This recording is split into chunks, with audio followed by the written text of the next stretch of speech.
ہم نے اپنے مغربی ممالک کے اندر یہ عورت کو گھر سے باہر تو نکال لیا اور ہم نے کچھ معاشی ترقی بھی کر لی، یعنی پروڈکشن زیادہ ہو گئے، مال زیادہ تیار ہونے لگا اور اس کی وجہ سے ہم نے ہمارے ملکوں نے ترقی کی، کچھ معاشی اہداف جو ہیں وہ حاصل کر لیے، لیکن جو سب سے بڑا ہمیں نقصان ہوا ہے وہ ہمارا خاندانی نظام بگڑ کر رہا ہے۔ اور یہ جو نقصان ہوا ہے، وہ جو ہم نے فوائد حاصل کیے ہیں، یہ نقصان اس سے کہیں زیادہ ہے، کہیں زیادہ ہے۔ یہ لوگ جنہوں نے اس طرح کے تجربے کیے آج وہ پریشان ہیں، اور مسلمانوں کو تانے دیے جاتے ہیں کہ یہ لوگ بھی، ان کے معاشروں کے اندر بھی یہ معاملہ پیش آ جائے اور مسلمانوں کا جو خاندانی نظام ہے وہ بھی بگڑ جائے، اور کافی حد تک وہ اس معاملے میں کامیاب بھی ہو رہا ہے، اور اس کی کامیابی کے اندر مسلمان اس کا ہاتھ بھی بٹا رہے ہیں کہ آج ہم نے اسلام کے اندر نہ تو تعلیم پر کوئی پابندی ہے، آپ تعلیم سے روائیں، اور نہ ہی تفریحات پر کوئی پابندی ہے کہ عورت کو کسی تفریح میں جانے کا اجازت نہیں، کوئی ایسا معاملہ نہیں ہے، لیکن اسلام نے عورت کے جو ذمہ کام لگایا ہے وہ اسلام میں لگایا گیا ہے، وَقَرْنَ فِي بُيُوتِكُنَّ، کہ عورت کہاں رہے، گھر میں قرار سے رہے، اپنے بچوں کی صحیح پرورش کی جائے، بہترین پرورش کی جائے۔ یہ کیا ہے کہ آدمی بھی گھر سے باہر ہے، عورت بھی گھر سے ذریعہ معاش کمانے کے لیے گھر سے باہر ہے، اور بچے جو ہیں وہ نرسری میں ہیں، اور والدین جو ہیں وہ اولڈ ہوم میں پڑے ہوئے، تو یہ تو گھر کا پورے کا پورا نظام بگڑ چکا، پورے کا پورا نظام بگڑ چکا۔ آج ہمارے مسلمان ممالک کے اندر، آج ہماری اسمبلیوں کے اندر، آج ہمارے میڈیا کے اوپر روز بروز گاہے بگاہے طرح طرح کے جو ہے وہ پروپیگنڈے کیے جاتے ہیں۔ کبھی عورت کے، کبھی وہ کہتے ہیں کہ ہم کھانا نہیں بنائیں گے، عورت گھر والے خود بنائیں، مرد خود بنائے کھانا۔ تو اس طرح کے اشتہارات آپ کو سوشل میڈیا پر نظر آتے ہیں، طرح طرح کے جو ہے وہ اجتماعات ہوتے ہیں کہ کسی طرح سے اسلام کے اندر یہ جو حکم ہے، پردے کا حکم ہے، اس کو ختم کرا دیا جائے، کسی طرح سے ان کے خاندانی نظام کو بگاڑ دیا جائے۔ انہیں پتہ ہے کہ اگر ان کا خاندانی نظام بگڑ گیا تو ہمارے لیے سب سے آسان کام ہے، ان کو تباہ کرنا آسان کام ہے، ان کو ہمارے ساتھ جنگ کرنے کی ضرورت نہیں۔ اور پھر اللہ تعالیٰ کی ناراضگی ہے، ہمیں کسی کے ناراض ہونے سے کوئی سروکار نہیں، لیکن ہمیں اگر اللہ تعالیٰ کو ناراض کر دیا تو پھر اللہ تعالیٰ کی طرف سے نصرت نہیں آئے گی، اللہ تعالیٰ کی طرف سے مدد نہیں آئے گی، اور ایسا ہم کر چکے ہیں، اپنے رب کو ناراض کیا ہوا ہے، اپنے رب کو ناراض کیا ہوا ہے، تو ہی تو مدد نہیں آ رہی، تبھی تو ہمارے اوپر ایسے حکمران مسلط ہو رہے ہیں کہ جو کہ پھر سے وہی جن کو ایک مرتبہ ہم کافر قرار دے چکے، کہہ چکے کہ یہ ختم نبوت پر ایمان نہیں رکھتے، کہہ چکے کہ یہ ختم نبوت پر ایمان نہیں رکھتے، کہہ چکے کہ یہ ایک نئے نبی کو مانتے ہیں، اسمبلی میں قانون پاس ہو چکا، لیکن پھر سے وہ اس قانون کو ختم کرنے کے در پہ ہو چکے، پھر وہی کوششیں جاری کہ کسی طرح سے یہ جو نئے نبی کو مانتے ہیں ان کو پھر سے مسلمان قرار دے دیا جائے، تاکہ وہ پھر مسلمانوں میں گھس کر کے، تمہاری صفوں کے اندر گھس کر کے پھر سے وہی وہ میر جعفر صادق والا کردار ادا کریں، پھر سے وہی جو ہے غداروں والا کردار ادا کریں، اور ایسا ہی ہو رہا ہے۔ پوری کوشش ہے آپ کے ملک سے آئین جو اسلامی دفاعات ختم کر دیا جائے، پوری کوشش ہو رہی ہے، پوری کوشش ہو رہی ہے کہ آپ کے ملک کے آئین سے اسلامی دفاعات ختم کر دیا جائے۔ تو اس کے لیے کسی نے کھڑا نہیں ہونا، جسے ہم ووٹ دیتے ہیں اس نے بھی کھڑا نہیں ہونا، اسلام کے لیے کسی نے کھڑا نہیں ہونا۔ اسلام کے لیے اگر کھڑا ہوگا تو وہی کھڑا ہوگا جس کے دل کے اندر اسلام کی محبت ہے، جو اللہ پر ایمان لایا ہے اور اس کو پتہ ہے کہ اس نے اللہ کے احکامات کو بجا لایا ہے۔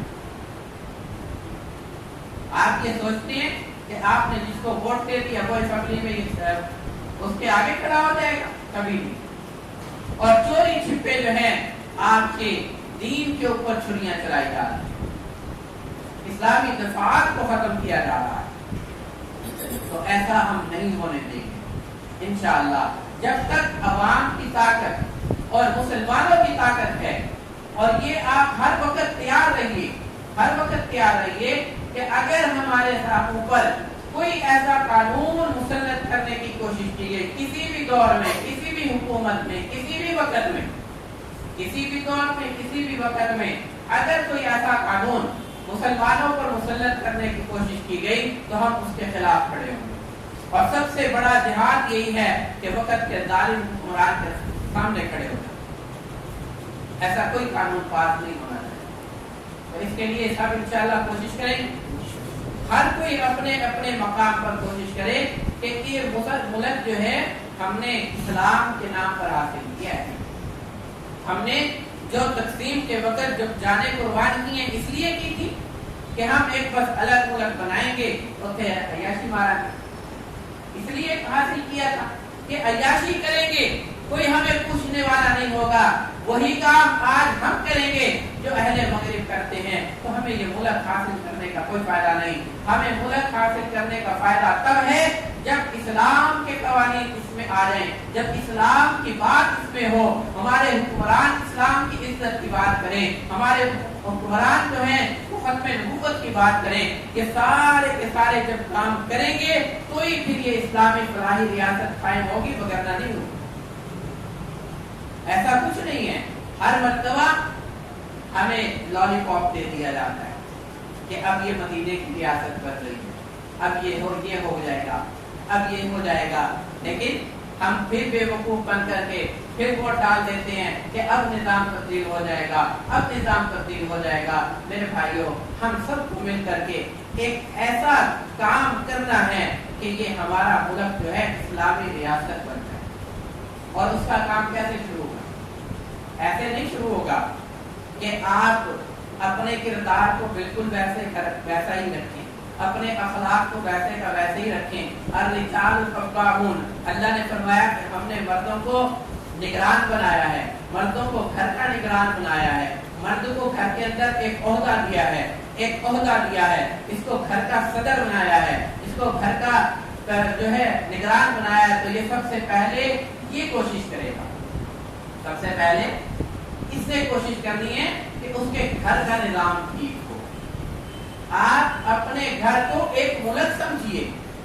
آپ اپنے گھر کو ایک ریاست سمجھیے کہ یہ دین کے جو احکامات ہیں، میرے بچے نماز پڑھتے ہیں کہ نہیں پڑھتے، اپنے بچوں کا نماز کا پابند بنوائیے، زکوٰۃ دیجیے، اور پھر اپنے گھر کے اندر خواتین کے لیے پردے کی راہ کو ہموار کیجیے۔ آج کے اس دور میں خواتین تو پردہ کرنا چاہتی ہیں، لیکن کیا کریں، مردوں کی عقلوں پر جو پردہ پڑا ہوا ہے، مرد کی عقل پہ، خود کی عقل پہ پردہ پڑا ہوا کہ یہ مرد ٹھیک نہیں ہے۔ اصل میں قصور کس کا ہے؟ مرد کا قصور ہے۔ مرد کو اللہ نے نگران بنایا تھا، لیکن یہ اپنی ذمہ داریوں کو پورا نہیں کر رہا۔ مرد اپنی ذمہ داری سے بھاگ رہا ہے، مرد اپنی ذمہ داری سے بھاگا تو پھر اس نے کہا کہ عورت بھی میرے ساتھ شانہ بشانہ آ کر کے باہر پھرے کام کرے، اپنی ذمہ داری سے بھاگا، اور پھر اپنی ذمہ داری، اور پھر اس کو دوسری ضرورت تھی کہ اس کی نگاہیں جو ہیں وہ سیکی جاتی رہے، بد نظری یہ کرتا رہے، اور پھر یہ دونوں چیزیں حاصل کرنے کے لیے اس نے نعرہ لگایا کہ عورت بھی کیوں گھر میں رہے، وہ بھی میرے ساتھ آ کر باہر کام کرے، باہر نکلے گھر سے۔ تو سب سے زیادہ قصور جو ہے وہ مرد کا ہے۔ ہر ایک جگہ پر اپنے اپنے مقام پر رہ کر کے ہر مرد کوشش کرے اپنے گھر کو ٹھیک کرے، تو یہ پھر انشاءاللہ اوپر کی سطح پر بھی تبھی ہمیں یہ نظر آئے گا کہ ہم اسلام کے قوانین کو نافذ کریں۔ آج ہمیں داڑھی رکھتے ہوئے شرم آتی ہے کہ یہ اسلام کا ایک رکن ہے، کہ لوگ ہمیں مذاق اڑائیں گے، حالانکہ یہ میرے پیارے پیغمبر صلی اللہ علیہ وآلہ وسلم کی سنت ہے، میرے پیارے پیغمبر صلی اللہ علیہ وآلہ وسلم کی سنت ہے۔ جاتے ہیں ہم آپ صلی اللہ علیہ وآلہ وسلم کے در پر اور قبر مبارک پر، اور وہاں پر جا کر کے